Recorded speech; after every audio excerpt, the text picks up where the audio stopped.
Buenas tardes, mi nombre es Daniel Arango Vargas, Laura Camila Peña. Alexandra Barón Castro. Hanover González. y vamos a hablar sobre cómo surgió el conflicto armado en Colombia, su consolidación, ciertos grupos armados, Hechos victimizantes, principales autores, situación actual. Las consecuencias políticas, económicas, sociales y culturales que trajo la violencia al país. Luego una reflexión del por qué la necesidad de la búsqueda de la paz como elemento para superar el conflicto.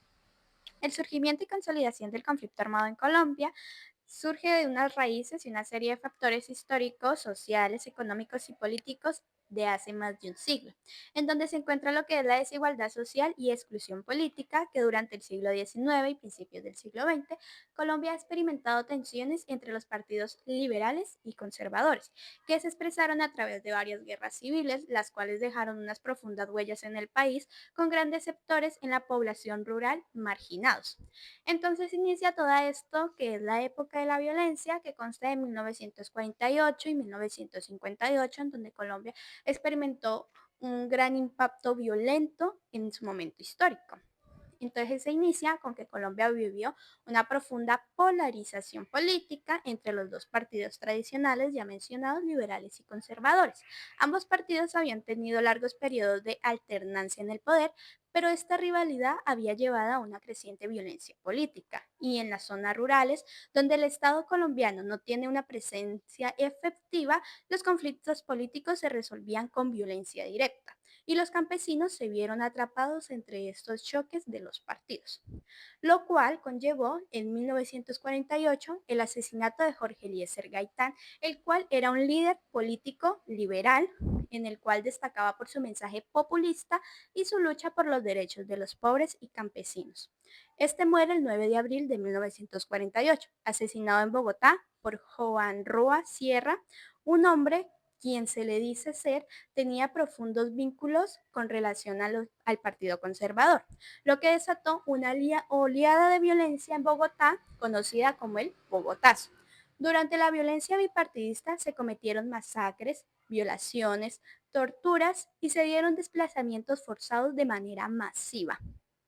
Entonces esto dio surgimiento a las guerrillas en la época de 1960. El impacto de la Revolución cubana en 1959 ayudó a la creación de las guerrillas en Colombia, puesto que, inspirados por la lucha armada en Cuba, sectores de la izquierda en Colombia decidieron comenzar a organizarse para implementar lo que se percibía y contraatacar a un Estado opresor y excluyente. Entonces se formó las FARC, en donde en 1964 un grupo de campesinos en la región de Marquetalia fundaron las FARC, denominadas Fuerzas Armadas Revolucionarias de Colombia. Su objetivo era cambiar el sistema económico y político de Colombia a través de la lucha armada. Se expandieron rápidamente en zonas rurales y pronto se convirtieron en el grupo guerrillero más poderoso del país. En ese mismo año se creó otro grupo guerrillero, el cual se conoce como el ELN, Ejército Liberación Nacional, con un enfoque más hacia la justicia social. También hubieron otros grupos, como lo fue el EPL, Ejército Popular de Liberación, y el M19, Movimiento 19 de Abril, el cual se fundó en 1970 en respuesta al fraude electoral en las elecciones presidenciales. Surge también el paramilitarismo.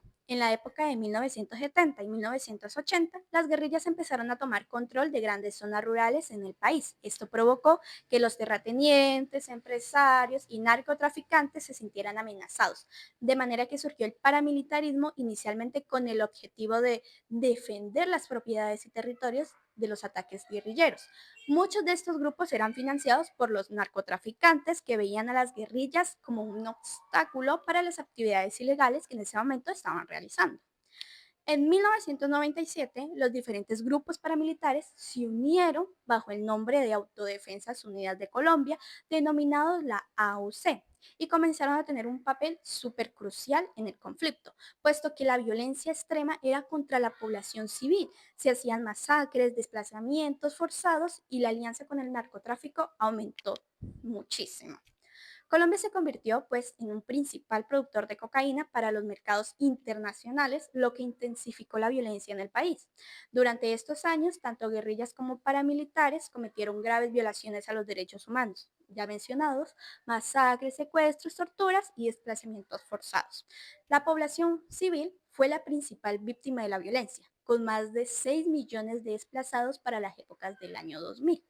El Estado colombiano comenzó a responder con una militarización cada vez mayor, creando operativos militares y políticas de seguridad como el Plan Colombia en 1999, con el que se buscaba el fortalecimiento del ejército y la lucha contra el narcotráfico para poder terminar tanto el narcotráfico como la violencia por las guerrillas.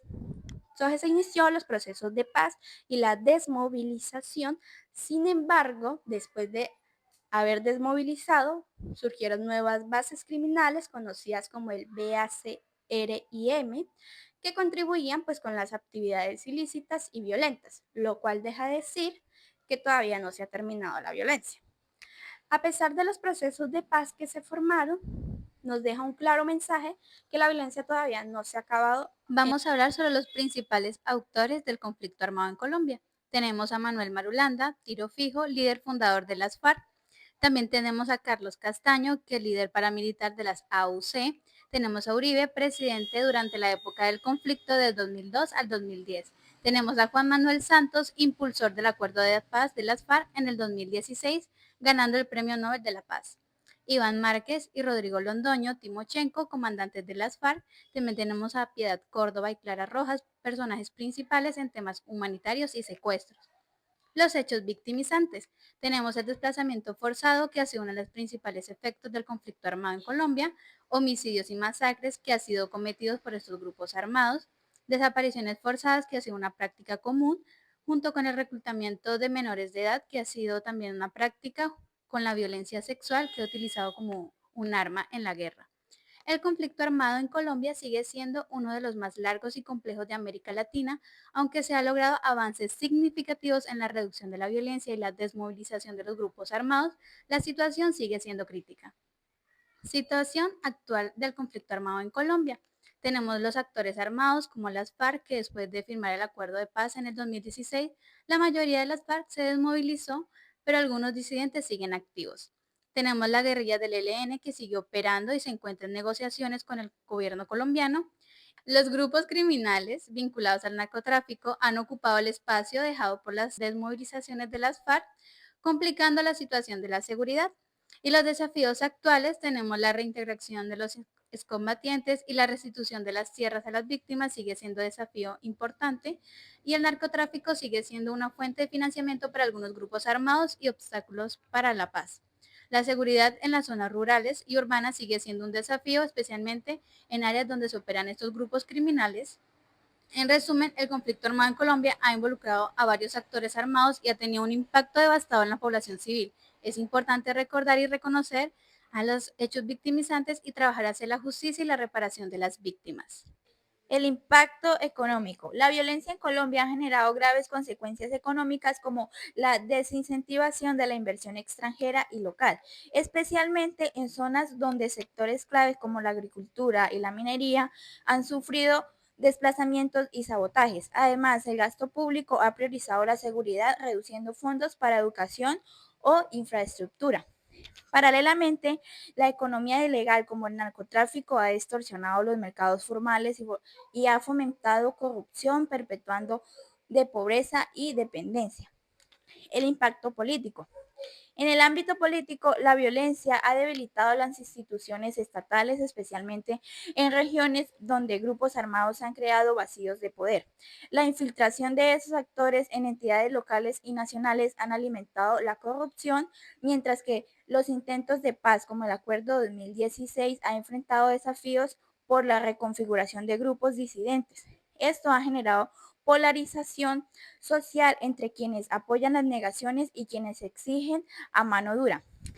También han erosionado la confianza en la democracia y la capacidad de consenso. El impacto social. La violencia ha fracturado los tejidos sociales con más de 8 millones de personas desplazadas. Las comunidades rurales, indígenas y afrocolombianas han sido las más afectadas por la violencia. También han habido asesinatos, secuestros y reclutamientos de menores, dejando traumas colectivos y desconfianza. Además, el acceso a servicios básicos como educación y salud se han limitado en zonas de conflicto, agravando las desigualdades. El impacto cultural.